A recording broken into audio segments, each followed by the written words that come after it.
What's good, ladies and gentlemen? Welcome to another SK Wealth Academy podcast, number 103, The Power of Creativity. So before I get started, I wanted to say that the reason that we're seeing so much chaos in the world today, as I explained in the last podcast, is because the parasitic class has fed at the trough for way too long.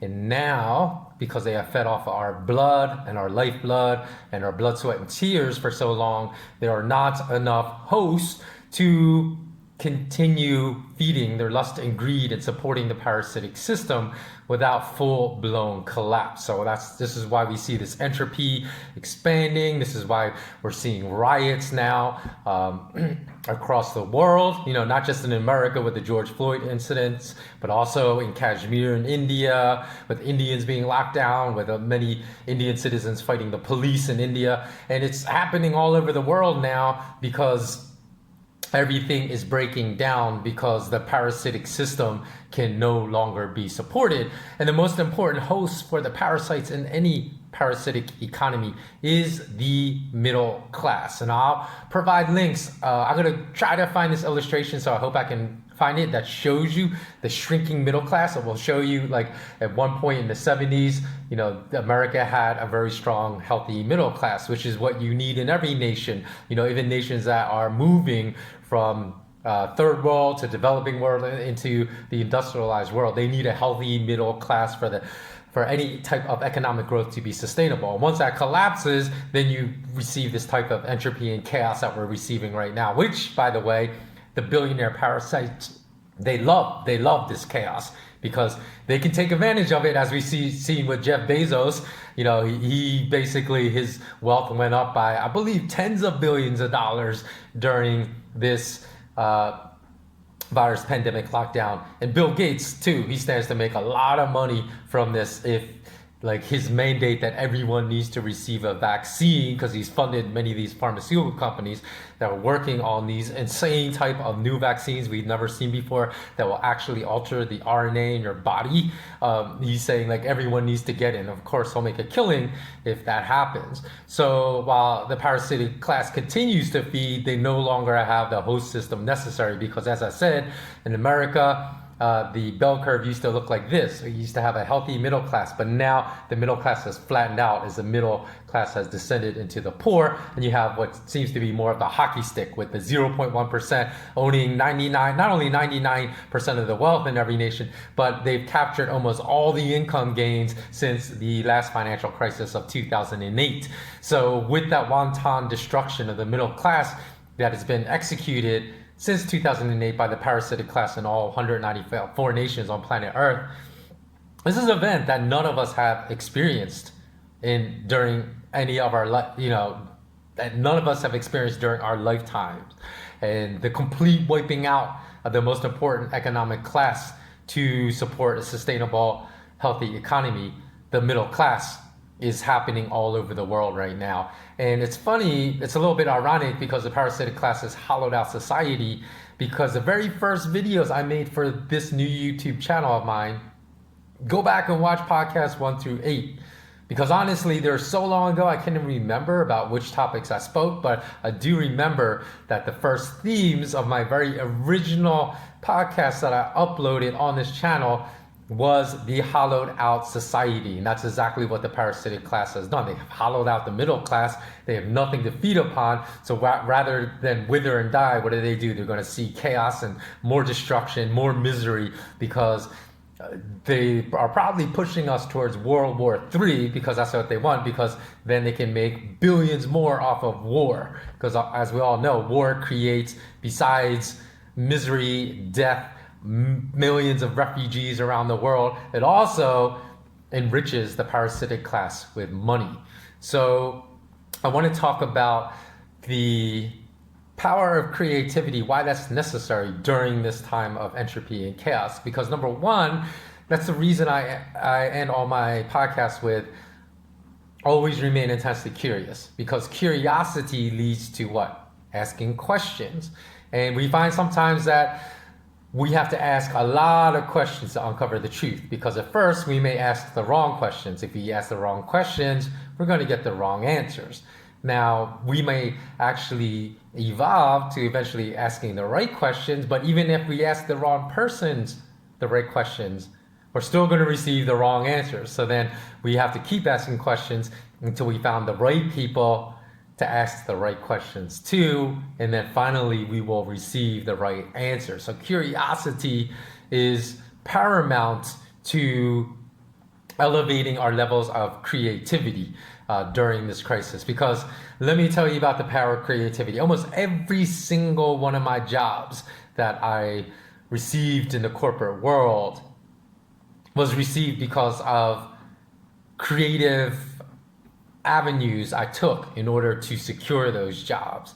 So, for example, my first job after university, I remember that during my university years, since I was pre-med, majored in neurobiology, I worked in the NICU, the Neonatal Intensive Care Unit of Pennsylvania Hospital. And during those years that I worked there, I discovered that one of the board members of Pennsylvania Hospital also was an alumni of my university. So I contacted him after university and said, hey, this is what I want to do in my life. I want to work in delivering healthcare to the neediest people in Philadelphia. Do you know any organizations that do this? And can you connect me with someone?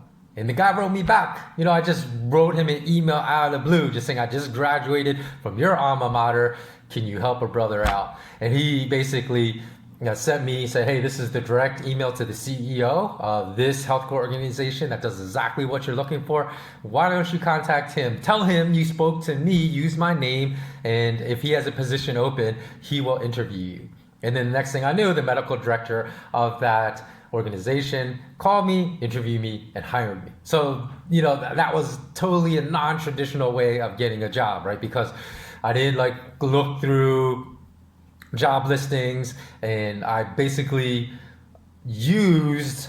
made my own connections because I didn't know this board member of Pennsylvania Hospital. Pennsylvania Hospital is a major hospital in Philadelphia, so these board members are way up there as far as their ranking in the socioeconomic structure of that city. And so basically I created my own job. What I mean by that is that even when they hired me, they didn't even have a job title because they said, oh, we really like you, we want to hire you, we're going to create a position for you. So they created a position for me, and that was the only job I worked up until I went to grad school. Now, after I got to grad school, sure, I went through the typical traditional route to get a job because all the recruiters came on campus. I interviewed through that, and then I got a job. But then when I moved away from my original location, and actually, because I was hired into a program in San Francisco, then I went to LA,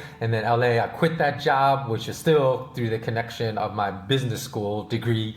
But after that, I decided, okay, I tried this side of the finance industry. I didn't really like it at all. And so let me try the other side, because the side I tried was private banking. Let me try the investment side. I went and I said, okay, who do I want to work for? And then I looked for, basically I did my research, found out the highest producing margin office was in Beverly Hills.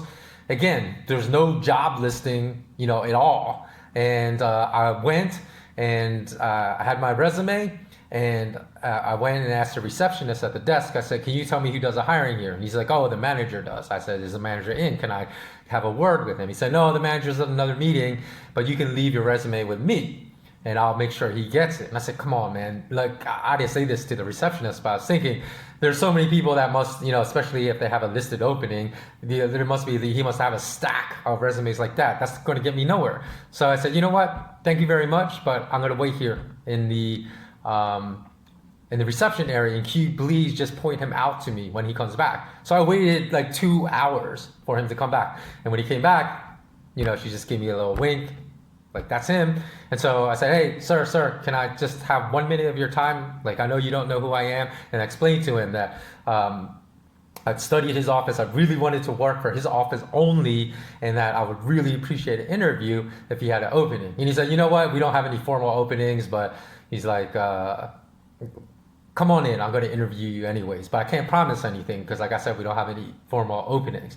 So I went back in the next week, he interviewed me, and then he hired me. So that's how I got that job, so it was always creative ways. And I know that people aren't always that comfortable with being that aggressive. Like, it's within my personality, so it's not anything uncomfortable to me. But sometimes you have to step out of your comfort zone to get ahead. So once you do it once, the second time, it's going to be easier, right? The third time, it's going to be even easier. And then by the time it's like the fourth or fifth time, it's going to be like that, a piece of cake. So you just have to step out of your comfort zone once, make that progression forward, and then each subsequent time, it's going to be like, really easy to you. So because I've talked to some of my friends that have actually been laid off during this global pandemic.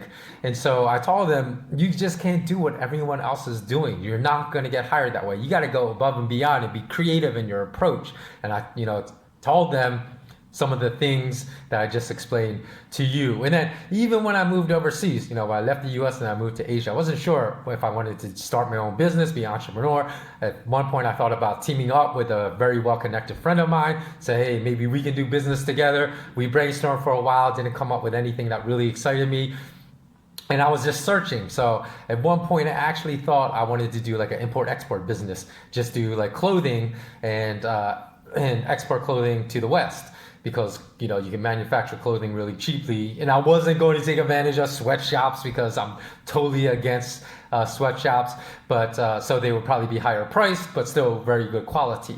And so I went around and asked people, my friends in the city, hey, do you know anyone that is like working in the textile garment industry that I could speak to about this? And they said, hey, you should go talk to this guy. So again, they didn't even have his number, but they said, here's this company. I looked it up, and I called him up and said, hey, can I come down and talk to you? And because I'd like to work for you. And I told him, he asked me, what's your experience in textile, in the garment industry? I said, I have none, but I really want to learn about it. And I didn't just give him, hey, I'm a really quick learner. This is what I told him. I said, look, I'll send you my CV, take a look. I will come down and work for you for 1 month for free. And you don't even have to pay me. Just, you could see that it doesn't matter. I don't have any experience in this. Because I said, I will excel. I'll be your best employee in that office, bar none. And so, so I guess that was enough to interest him. He said, come on in and interview. So I interviewed. He hired me with zero experience when I first spoke to him, he was very reluctant because after he heard I had no experience, but that's my creative approach that got around that. And then he hired me, and then finally, I think I didn't even work a month for free because it was after 3 weeks, I think. And then he said to me, hey, how much longer you want to work for free? And I said, I'd rather not, actually. So if I've proven myself to you, can you bring me on board on the payroll? So that's what he did. And I worked there another, I think 4 or 5 months, and that was enough for me to learn what I wanted to learn and then say, you know what, this really doesn't excite me. I can't do this every day and be excited about it. So I gave that up as an idea for what I wanted to do as an entrepreneur. But it was still a story in which I created my own job that did not exist at all. So again, creativity, remaining creative will always help if you can find a different angle. I've always engaged in creative things, even from performing spoken poetry slams at the Greenway Court Theater on Fairfax in Los Angeles. And people are like, hey, why do you do it? I was like, because I like it. I enjoy it. That's why I do it. I enjoy the creative aspects of creating something, whether it's art, whether it's a company. I've actually even spoken about this briefly in the past. I actually wrote a novel. I wrote a screenplay. And again, there are times I would stay home on Friday night to work on my screenplay and just write while my friends were out drinking and partying and everything. And people say, hey, did anything ever come of that? I said, no, I got close, because I'll tell you what happened. With the novel, actually, I had a literary agent, because I was using my connections. A good friend of mine in LA connected me with a literary agent that was the granddaughter of very famous author back in the day, American author John Steinbeck, because he wrote of Mice and Men, Grapes of Wrath, whatnot. And the granddaughter, John Steinbeck's granddaughter, who was a literary agent, really liked my book. And she said, I'm going to sign you. We're going to get this published. But unfortunately, things came up. It's too long to get into here. But the deal kind of fell through. So it never got published at a literary house. But and then with my screenplay, again, I got it in the hands of a very high level. I think in a previous podcast I was wrong. I said William Morris. It was actually, I remember that was CAA, because I still don't know the guy's name. I'm not going to say his name because he's still a very high level at Creative Artist Agency. And he read it and he rejected my screenplay. But some people say, do you regret spending like hundreds of hours like writing that novel? Because it was a full literary fiction novel, and writing your screenplay. I said, no, of course not. Why would I regret it? Because they said nothing really came of it. And it's not over, because I'm still going to return to it. Because number one, I know my novel is good enough to get published, because, you know, I had a very well-known, respected literary agent that really liked it. So I just needed to get it in front of someone else, and, you know, for it to eventually get published. I just don't have time now, because I'm working on, you know, everything I can to get through this pandemic lockdown, and then the launch of my business, SK Wealth Academy. But I will return to it, so it's not like it's a dead project, you know. And same thing with my screenplay, because there are two definite reasons I wrote both those things and spent hundreds of hours writing it. One was with my book, because it spoke about issues of happiness and success. And so, you know, it was a fictional tale, but it was basically make your own definition of happiness and success and pursue that through a fictional tale. And so that has become a very important mission of one of the pillars of my SK Wealth Academy. So at least it evolved into that. And then secondly, by writing, and then the reason I wrote my screenplay is because, you know, I could write a book about the fraudulent nature of our modern fiat currency fractional reserve global banking system, but not many people would read it. So I felt, hey, a better way to get this idea is to write this dramatic crime thriller and then get it produced, and people can go watch it like in a movie theater, you know, because the visual medium is very powerful. So that's why I wrote the screenplay.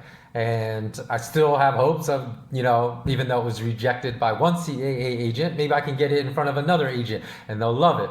And, you know, so I haven't even given up on that. And even if nothing comes of these two projects, it does not matter, because it sharpened my storytelling abilities, which also comes into play in a lot of the materials I developed for my upcoming launch of my 20 courses of SK Wealth Academy, because nobody wants to just listen to or read dry material, right? When it comes to topics I think are fascinating, like, you know, how are capital asset prices really set versus the garbage you learn in business school and MBA programs. Like, what is money really versus the garbage we're taught in business school, whether it's at the graduate level or the undergraduate level or the postgraduate level. Like, those topics fascinate me, but still, even if you're revealing a lot of knowledge that's brand new to people, they're still going to find it dry, right? It's finance. So a lot of ways I tell things by telling stories within my academy to make it more interesting. And then lastly, my last story of how creativity is very helpful is that even when I got my black belt, I was awarded my black belt. I failed my first time during a formal test, but I was awarded it during a sparring session in which I used a technique my sensei had shown us a week prior, but I applied it with my own twist. So, you know, the technique ended at this point, but I remember it was a technique in which we used a wrist lock to take someone down to the ground and then jammed our elbow and did a roll into their chest. But then I did a back roll to really then put a chokehold on that person. So when I did that, my sparring partner said, after we were finished sparring, he's like, hey, I need you to show me what you did, because he's like, that was really cool. And that's like when my sensei said, oh, if you can take these techniques I'm giving you and then add your own spin to it, shows me you understand everything about the combat effectiveness of these techniques. And that's when he awarded me my first degree black belt. So that wraps up, hopefully, some of the ideas I've given you as far as how to be creative to find a job. If some of you are in need of a job during this time, I really hope that helps. Please do comment below if you have done certain things like I have and that has helped you secure a job. Because again, like very few people ever comment on my videos, and I want people to comment in order that we can, form a community. That's what I'm trying to do with this YouTube channel, is form a community of helpful information for everyone that watches. So lastly, before I go, because sometimes I say, hey, I'll throw out a little gem to all of you who stay and talk about some finance as well.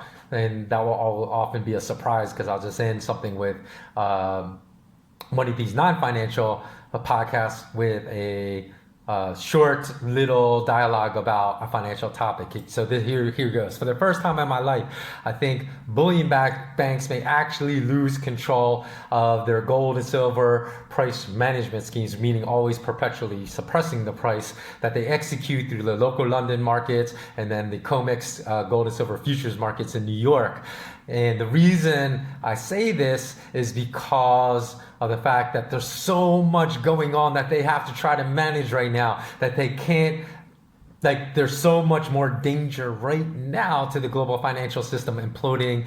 And one of the things I told you was there's a huge, massive problem in the derivatives market with the interest rate derivatives and with also the Forex derivatives that nobody's talking about in the financial press today. Haven't even seen anyone in the independent media talking about that. But that's a massive problem that they need to manage. So, their focus basically is very widely dispersed and so it's hard for them just to focus on controlling gold and silver prices all the time. They have to put out multiple fires at the same time. So because of that, they may shift their focus away from their gold and silver price management scheme at times and lose control of it. So I think that for the first time in our lives, they may actually lose control of their gold and silver price management scheme. But I'm just seeing inklings of that possibility. So if I see more solid things that back up this speculation of mine, then I will come back and let you know in a future podcast. So that wraps up podcast number 103. As always, what I'm going to say, remain intensely curious. So long.